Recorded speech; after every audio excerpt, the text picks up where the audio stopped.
माता की जय, भारत माता की जय, वंदे मातरम, वंदे मातरम, वंदे मातरम, वंदे मातरम, जय हिंद, जय हिंद, जय हिंद, जय हिंद, जय हिंद, जय हिंद, जय हिंद, जय हिंद, जय हिंद, जय हिंद, जय हिंद, जय हिंद। नेताजी सुभाष चंद्र बोस अमर रहे, नेताजी सुभाष चंद्र बोस अमर रहे, नेताजी सुभाष चंद्र बोस अमर रहे, नेताजी सुभाष चंद्र बोस अमर रहे। जय हिंद। सत्यता प्रमाणित नहीं हो पाई है, लेकिन हम सिर्फ इतना कह सकते हैं कि सुभाष चंद्र बोस जी का जीवन बहुत प्रेरणादायक है हमारी युवा पीढ़ी के लिए, हम सब के लिए। तो हमें उनसे प्रेरणा लेकर के लिए सच्चा देशभक्त बनना है और हमें अपने देश के लिए जो काम हमें दिया गया है वो पूर्ण क्षमता के साथ, पूरे उत्साह के साथ, पूरी ईमानदारी के साथ करना है। यही हमारे नेताजी के प्रति श्रद्धांजलि होगी। Thank you. लड़ने के लिए नेताजी ने आजाद हिंद फौज का गठन किया था। उनका बहुत अहम रोल था, जिसे आदरणीय मैडम जी ने आप लोगों के सामने विचार साझा किए और बताया। आजाद हिंद फौज जो उन्होंने निर्मित की थी, उसमें केवल युवकों की ही भागीदारी नहीं थी, उसमें युवतियों की भी भागीदारी थी। पहली बार आजाद हिंद फौज में जब युवतियों की भर्ती की बात आई तो एक युवतियों का समूह नेताजी के पास गया और कहा कि हमें फौज में भर्ती कर लीजिए, अपनी फौज में हमें भी सम्मिलित कर लीजिए। तो नेताजी ने मना कर दिया कि युवतियों के लिए हमारी फौज में जगह नहीं है, हम तुम्हें सम्मिलित नहीं कर सकते। तो युवतियों ने पूछा कि आखिर कारण क्या है, हम फौज में भर्ती आपके क्यों नहीं हो सकते? तो उन्होंने कहा कि आपकी सुंदरता ही आपकी सबसे बड़ी व्यवस्था है। आप सुंदर हो तो ब्रिटिश हुकूमत हमारे खिलाफ। वो सारी युवतियां अपने चेहरे पर तेजाब डालकर विकृत चेहरे के साथ नेताजी के सामने खड़ी हो गई और कहा अब तो कोई दिक्कत नहीं है, अब हमें फौज में भर्ती कर सकते हो या नहीं। तो नेताजी ने उनके उस शौर्य को देखकर समस्त युवतियों को अपनी फौज में सम्मिलित करने का वादा किया और उसके बाद से आजाद हिंद फौज में युवतियां भी सम्मिलित हुई। मैडम ने बताया कि नेताजी की मृत्यु पर जो रहस्य है उसका पर्दा अभी तक उठा नहीं। अंतिम बार नेताजी झारखंड में गोमो रेलवे स्टेशन है, वहां 17-18 जनवरी को देखे गए थे।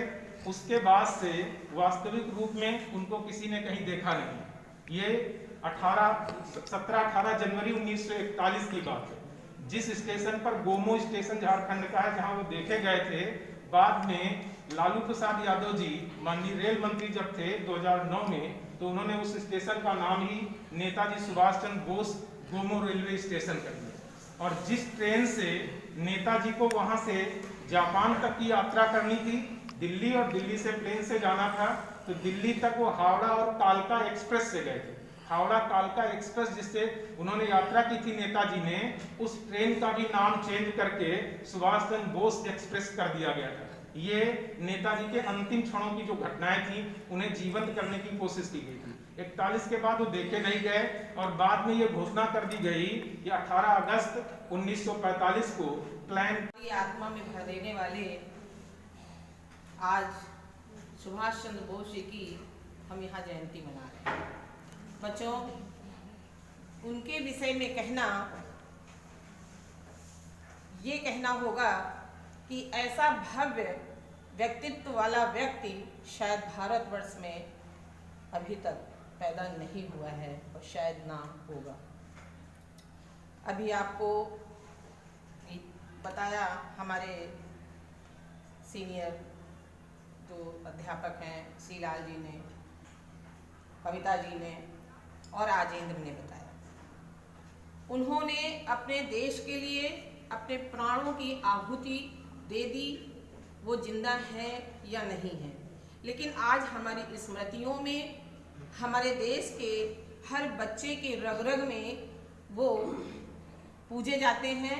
और हम अभी भी यही कहते हैं कि सुभाष चंद्र बोस से केवल भारतवर्ष के लोग ही नहीं बल्कि दुनिया के, चाहे वो ब्रिटेन हो, चाहे वो अमेरिका रहा हो, चाहे वो कोई भी देश रहा हो, उनके सामने नतमस्तक होता रहा है और होता रहेगा।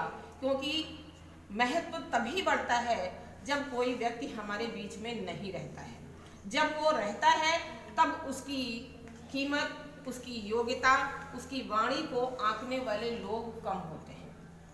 तो मैं आप लोगों को यही कहूँगी, यही आशीर्वाद भी दूंगी आज ही के दिन कि आप लोग भी अपने देश के लिए अपने जान को, अपने सर्वस्व को न्यौछावर करने की भावना को भर लें कि अगर कोई भी आज हमारा देश भारतवर्ष जो पूरे विश्व में सर्वोपरि बनने के कदम आगे बढ़ा रहा है, उसमें आप सबका योगदान होना बहुत आवश्यक है। क्योंकि हमारी ये जो नई युवा पीढ़ी है, जैसा अभी आजेंद्र ने बताया कि युवा पीढ़ी का मतलब सिर्फ पुरुषों से नहीं है, महिलाओं से भी है।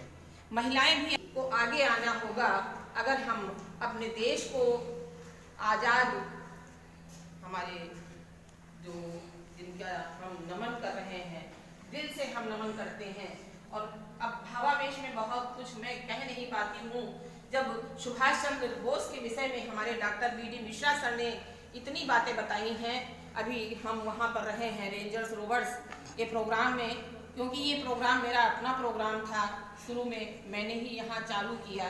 और अभी जो आजेंद्र ने बताया, तो मैं रेंजर्स रोवर्स के बच्चों को बताना चाहती हूँ कि ये फिरोज गांधी कॉलेज का भाग्य है जहाँ पर 55 लड़कियाँ राष्ट्रपति अवार्डेड हुई हैं और 3 लड़के राष्ट्रपति अवार्डेड पा चुके हैं रोवर्स के। और आपके ही निर्देशन और मेरे निर्देशन में बहुत बहुत धन्यवाद। मेरे निर्देशन में नहीं, मुझे अपने महाविद्यालय से ये सौजन्य, उनके सौजन्य से मुझे ये मिला और मैंने तो अपना कर्तव्य किया।